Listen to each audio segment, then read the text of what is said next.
Hi అండి, అందరికీ నమస్తే. Welcome back to my channel. ఈరోజు ఈ వీడియోలో ఒక మంచి రెసిపీతో అయితే మేము ముందుకు వచ్చాను. అదేంటంటే మామిడి పండ్లతో బొబ్బట్లు. ఎప్పుడు శనగపప్పుతో కాకుండా ఒకసారి ఈ విధంగా మామిడి పండ్లతో అయితే ట్రై చేయండి, చాలా బాగుంటాయి. ఎప్పుడు జ్యూస్లు, ఐస్ క్రీమ్లు, కేకులే కాకుండా ఈ విధంగా అయితే ఒకసారి మామిడి పండ్లతో బొబ్బట్లు అయితే ట్రై చేయండి, చాలా బాగుంటాయి. వీటిని తయారు చేయడం కోసం నేను ఇక్కడ మైదా పిండి అయితే వాడుతున్నాను. మీరు కావాలనుకుంటే గోధుమ పిండి కూడా వాడొచ్చు.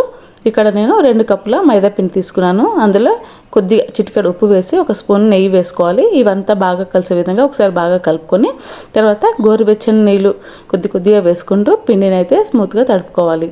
పిండిలో గోరువెచ్చని నీళ్ళు వేసుకొని కలుపుకోవడం వల్ల బొబ్బట్లు అనేవి మనకు సాఫ్ట్గా మెత్తగా వస్తాయి.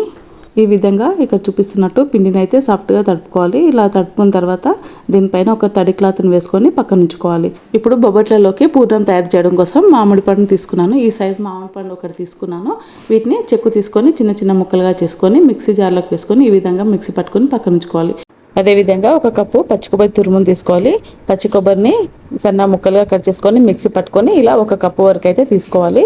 కావాలనుకుంటే పచ్చి కొబ్బరికి వెనుక ఉన్న బ్రౌన్ పార్ట్ తీసుకోవచ్చు. నేను అలాగే తీసుకున్నాను. ఇప్పుడు స్టవ్ పైన ప్యాన్ పెట్టుకొని 1 స్పూన్ నెయ్యి వేసుకొని అందులో ఈ కొబ్బరిని వేసుకొని ఫ్రై చేసుకోవాలి. మీరు నెయ్యి కావాలంటే వేసుకోండి, లేకుంటే స్కిప్ చేసేయచ్చు.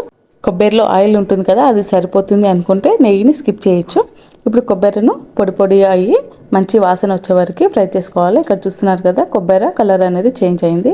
ఇప్పుడు ఇందులో 1/4 కప్పు వరకు బెల్లం వేసుకోవాలి.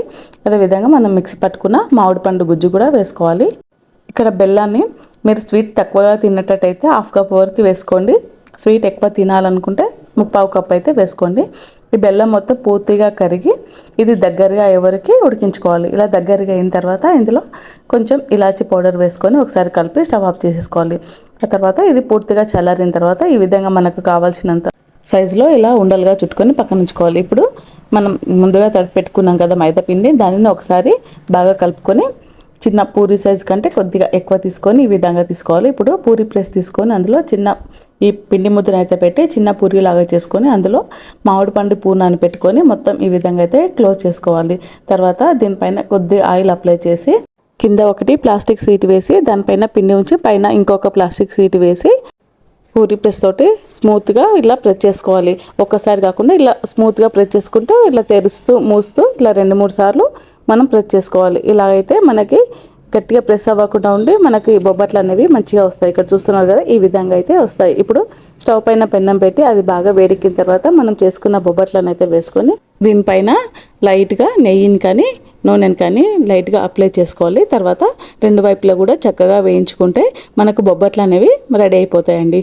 చాలా టేస్టీగా ఉంటాయండి. మీరు కూడా ఒకసారి ట్రై చేసి ఎలా వచ్చాయో నా కామెంట్లో అయితే షేర్ చేయండి. అలాగే ఈ వీడియో మీకు నచ్చినట్లయితే ఒక లైక్ చేసి మన ఛానల్ని సపోర్ట్ చేయండి.